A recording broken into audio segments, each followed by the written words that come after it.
Hello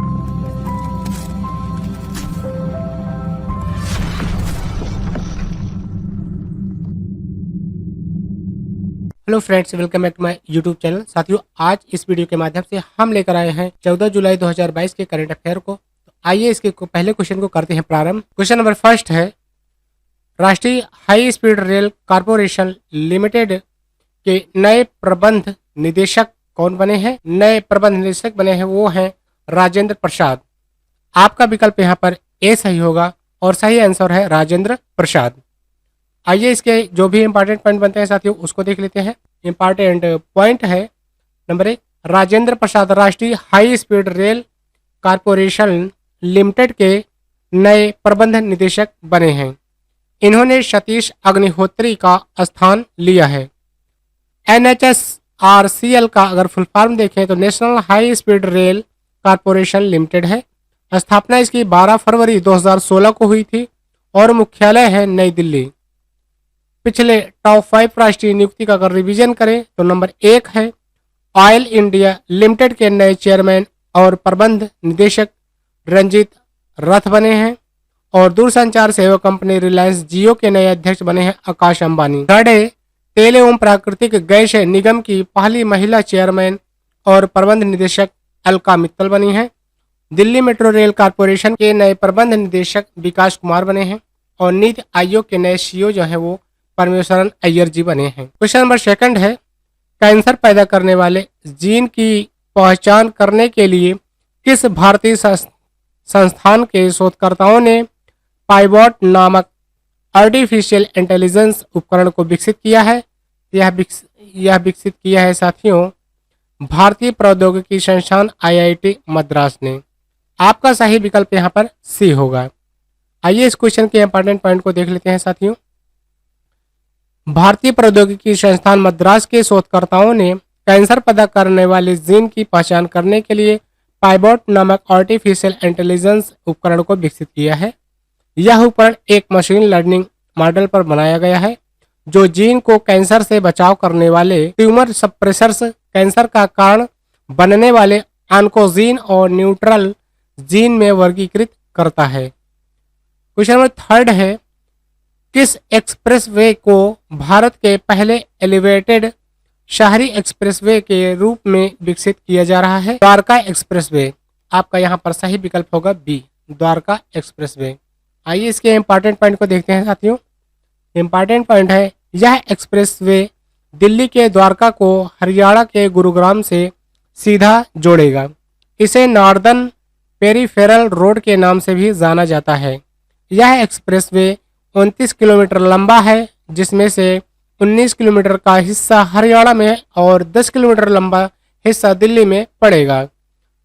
elevated expressway के बारे में बात करें तो साथियों, एलिवेटेड एक्सप्रेसवे तकनीकी रूप से एक पुल की तरह होता है। यह उन इलाकों में बनाया जाता है जहां घनी आबादी की वजह से जमीन का अधिग्रहण करना मुश्किल होता है।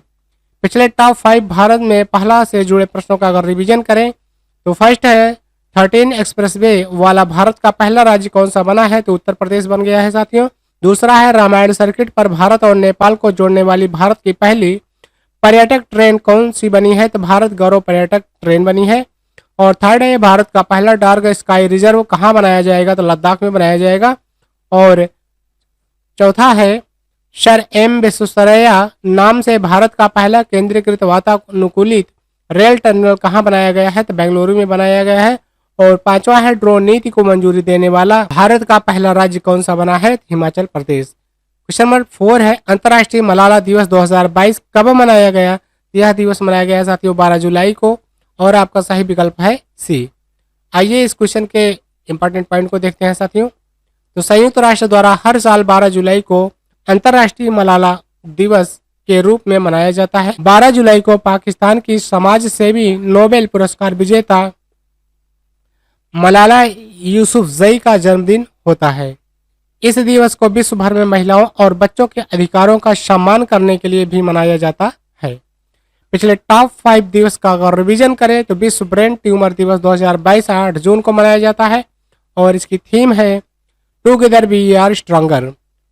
महिला स्वास्थ्य के लिए अंतर्राष्ट्रीय कार्रवाई दिवस 2022 28 मई को मनाया गया और इसकी थीम है रेसिस्ट एंड परसिस्ट। अंतर्राष्ट्रीय आर्गानिया दिवस 2022 का मनाया गया, तो 10 मई को इसकी थीम थी the argan tree symbol of resilience. और चौथा है विश्व प्रेस स्वतंत्रता दिवस 2022 3 मई को मनाया गया और इसकी थीम है जर्नलिज्म अंडर डिजिटल सैग है। अंतर्राष्ट्रीय जैज दिवस 2022 30 अप्रैल को मनाया जाता है और थीम है इसकी a call for global piece and unity. Question number 5 है संवर्धित वास्तविकता स्क्रीन से लैस होने वाला भारत का पहला रेलवे स्टेशन कौन सा बना है? तो इसका आंसर होगा साथियों छत्रपति शिवाजी महाराज टर्मिनल, जो कि मुंबई में है। आपका विकल्प ए सही होगा। आइए इस क्वेश्चन के इंपॉर्टेंट पॉइंट को देखते हैं साथियों।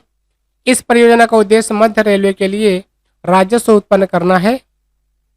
यह तकनीक रेलवे स्टेशन पर यात्रियों को एक आकर्षक अनुभव के लिए एक समर्पित स्क्रॉलिंग स्क्रीन और रेलवे की जानकारी के साथ वास्तविक और डिजिटल समय सारणी प्राप्त करने की अनुमति देगी। संवर्धित वास्तविकता के बारे में, संवर्धित वास्तविकता एक वास्तविक दुनिया के वातावरण का इंटरैक्टिव अनुभव है जहां वास्तविक दुनिया में रहने वाली वस्तुओं को कंप्यूटर जनित बुनियादी जानकारी द्वारा बढ़ाया जाता है। क्वेश्चन नंबर 6 है अंतर्राष्ट्रीय T20 क्रिकेट में 500 डॉट गेंद फेंकने वाले दुनिया के पहले गेंदबाज कौन बने हैं? तो भुवनेश्वर कुमार जी बने हैं, जो कि इंडिया के हैं। आपका सही विकल्प होगा बी भुवनेश्वर कुमार। आइए इस क्वेश्चन के इंपॉर्टेंट पॉइंट को देख लेते हैं साथियों। भारत के तेज गेंदबाज भुवनेश्वर कुमार अंतर्राष्ट्रीय T20 क्रिकेट में 500 डॉट गेंद फेंकने वाले दुनिया के पहले गेंदबाज बन गए हैं। यह उपलब्धि इन्होंने भारत और इंग्लैंड के बीच एजबेस्टन में खेले गए दूसरे T20 मैच के दौरान हासिल किया है। पिछले टॉप 5 क्रिकेट रिकॉर्ड से जुड़े प्रश्नों का अगर रिवीजन करें तो अंतर्राष्ट्रीय ओडीआई क्रिकेट के इतिहास में सर्वाधिक 498 रन बनाने का वर्ल्ड रिकॉर्ड किस देश की टीम ने बनाया है? इंग्लैंड ने। आईपीएल के इतिहास में सबसे ज्यादा विकेट लेने वाले गेंदबाज कौन बने हैं? डवेन ब्रावो बने हैं। और भारतीय टेस्ट क्रिकेट के इतिहास में सबसे तेज अर्धशतक बनाने वाले बल्लेबाज कौन बने हैं? तो ऋषभ पंत बने हैं। आईसीसी महिला ओडीआई विश्व कप के इतिहास में सर्वाधिक विकेट लेने वाली गेंदबाज कौन बनी है? तो झूलन गोस्वामी जी बनी है, जो कि इंडिया से हैं। आईसीसी महिला विश्व कप के सबसे ज्यादा मैचों में कप्तानी करने वाली दुनिया की पहली खिलाड़ी कौन बनी है? तो मिताली राज जी बनी है। और क्वेश्चन नंबर 7 है बैडमिंटन टूर्नामेंट मलेशिया मास्टर्स 2022 में महिला एकल का खिताब किसने जीता है? तो यह जीता है साथियों एनसे यंग ने, जो कि दक्षिण कोरिया से है। आपका यहाँ पर सही विकल्प डी होगा और सही आंसर है एनसे यंग। आइए इस क्वेश्चन के इंपॉर्टेंट पॉइंट को देखते हैं साथियों। इस क्वेश्चन के इंपॉर्टेंट पॉइंट है दक्षिण कोरिया की एनसे यंग ने चीन की चेन युफेई को 21-17 और 21-5 से हराकर मलेशिया मास्टर 2022 में महिला एकल का खिताब जीत लिया है। वहीं पुरुष एकल में इंडोनेशिया के चिको आरा दी वाडोयो ने हांगकांग के एंग्स एनजी का लॉन्ग को हराकर यह खिताब जीता है। अन्य पुरस्कार विजेताओं के नाम इस प्रकार हैं। पुरुष युगल फजर अल्फियान और मोहम्मद रियान अर्दियंतो, जो कि इंडोनेशिया से हैं। महिला युगल में चेन किंग चेन और जिया इफान, जो कि चीन से हैं। मिश्रित युगल में झेंग सिवई और हुआंग यांगकियोंग, जो कि चीन से हैं। और आयोजन स्थल है कुआलालंपुरम, जो कि मलेशिया का है। क्वेश्चन नंबर 8 है रक्षा मंत्री राजनाथ सिंह ने भारत की पहली आर्टिफिशियल इंटेलिजेंस इन डिफेंस संगोष्ठी और प्रदर्शनी का शुभारंभ कहाँ किया है? यह शुभारंभ किया है साथियों नई दिल्ली में। आपका सही विकल्प है डी। आइए इस क्वेश्चन के इंपॉर्टेंट पॉइंट को देखते हैं साथियों। तो इंपॉर्टेंट पॉइंट है इस प्रदर्शनी में रक्षा मंत्री राजनाथ सिंह ने आत्मनिर्भर भारत को बढ़ावा देने के लिए 75 एआई संचालित रक्षा उत्पादों का भी शुभारंभ किया है। यह प्रदर्शनी उत्पाद स्वचालन, मानव रहित रोबोटिक सिस्टम, साइबर सुरक्षा और सूचना निगरानी प्रणाली जैसे क्षेत्रों से संबंधित है। नए क्वेश्चन नंबर 9 है नए हेलीकॉप्टर इंजन विकसित करने के लिए हिंदुस्तान एरोनॉटिक्स लिमिटेड ने किस एरोस्पेस कंपनी के साथ समझौता ज्ञापन पर हस्ताक्षर किए हैं? तो सैफ्रॉन हेलीकॉप्टर इंजन्स फ्रांस के साथ। आपका सही विकल्प यहाँ पर डी है। आइए इस क्वेश्चन के इंपॉर्टेंट पॉइंट को देखते हैं साथियों। हिंदुस्तान एरोनॉटिक्स लिमिटेड ने एक नए हेलीकॉप्टर इंजन विकसित करने के लिए फ्रांस की सैफ्रॉन हेलीकॉप्टर इंजन कंपनी के साथ समझौता ज्ञापन पर हस्ताक्षर किया है। इस समझौते के तहत दोनों कंपनियां भारत में एक नई एरो इंजन कंपनी स्थापित करेंगी जो हेलीकॉप्टर इंजनों के विकास, उत्पादन, बिक्री और समर्थन के लिए समर्पित होगी। हाल का अगर फुल फॉर्म देखें तो हिंदुस्तान एरोनॉटिक्स लिमिटेड है और स्थापना इसकी 23 दिसंबर 1940 में हुई थी। मुख्यालय इसका बेंगलुरु है जो कि कर्नाटका सिटी है और चेयरमैन है एंड एमडी है आर माधवन। क्वेश्चन नंबर 10 है, किस देश के पूर्व राष्ट्रपति जोस एडुआर्डो डास सेंटोस का 79 वर्ष की आयु में निधन हो गया है? तो अंगोला के। विकल्प आपका यहाँ पर बी सही है, सही आंसर है अंगोला। आइए इस क्वेश्चन के इंपॉर्टेंट पॉइंट को देखते हैं साथियों। जोस एडुआर्डो डास सेंटोस 1979 से 2017 तक अंगोला के राष्ट्रपति रहे थे।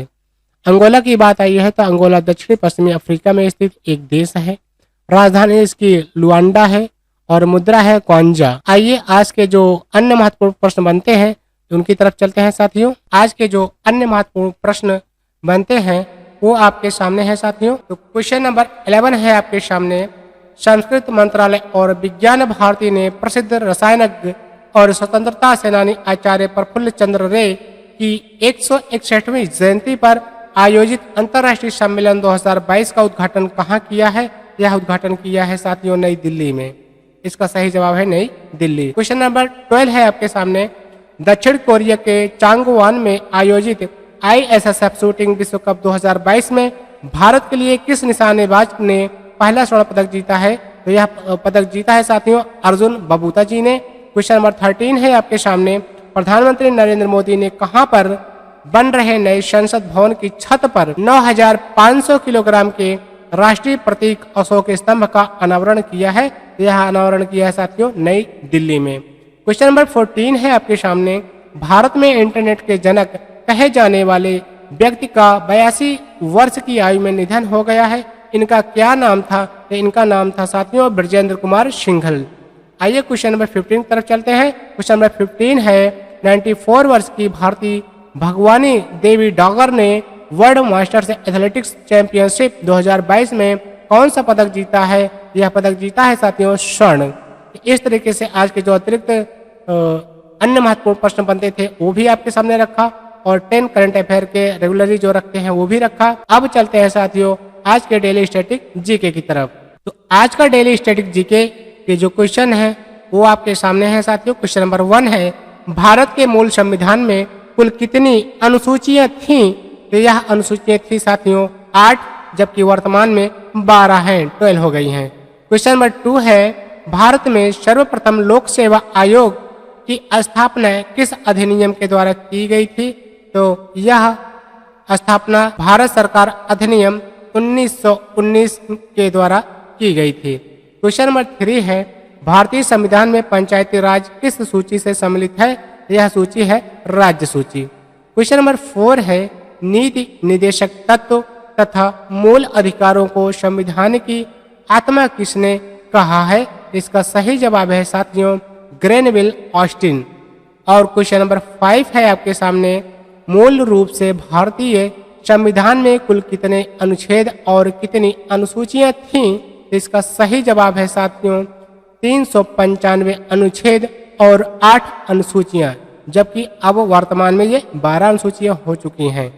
आइए क्वेश्चन नंबर 6 की तरफ चलते हैं साथियों। क्वेश्चन नंबर 6 है पहली बार कांग्रेस के किस अधिवेशन में जन गण मन गाया गया था? इसका सही जवाब है कोलकाता अधिवेशन जो कि वर्ष 1911 में हुआ था। आइए क्वेश्चन नंबर 7 की तरफ चलते हैं साथियों। क्वेश्चन नंबर 7 है भारत अर्धसंघात्मक राज्य है यह किसने कहा था? इसको कहने वाले थे साथियों केसी वियर ने। और क्वेश्चन नंबर 8 की तरफ चलते हैं साथियों। क्वेश्चन नंबर 8 है आपके सामने केंद्र में द्वैध शासन व्यवस्था किस अधिनियम के द्वारा लागू की गई थी? यह लागू किया गया था भारत सरकार अधिनियम 1935 के थ्रू। और क्वेश्चन नंबर 9 है भूमि सुधार किस सूची के अंतर्गत शामिल है? यह सूची है राज्य सूची। तो भूमि सुधार किस सूची के अंतर्गत शामिल है? तो राज्य सूची के अंतर्गत शामिल है। क्वेश्चन नंबर 10 है भारतीय संविधान के अंतर्गत सिविल प्रक्रिया संहिता किस सूची का विषय है? यह सूची है साथियों समवर्ती सूची का। तो भारतीय संविधान के अंतर्गत सिविल प्रक्रिया जो होती है वो समवर्ती सूची का अंतर्गत आती है, सूची का विषय है। तो इस तरह के साथियों आज के जो डेली स्टैटिक जीके थे वो आपके सामने रखे हैं और आज का जो करंट अफेयर था वो भी रखा गया। तो नेक्स्ट जो हमारा क्वेश्चन आने वाला है top 50 one liner GK question and answer, तो बहुत जल्द आ जाएगा। और इसके पहले भी मैंने 50-50 के 2 सीरीज डाल चुके हैं। अगर आपने नहीं देखा है तो वीडियो का जो ऊपर आइकन आ रहा है वहां पे क्लिक करके उन वीडियोस को देख सकते हैं, उन क्वेश्चनों को आप नोट डाउन कर सकते हैं और उनको रीड कर सकते हैं। तो साथियों उम्मीद है कि आज का भी एपिसोड आपको अच्छा लगा होगा। तो मिलते हैं नेक्स्ट वीडियो में नई जानकारी के साथ, तब तक के लिए थैंक यू, बाय बाय।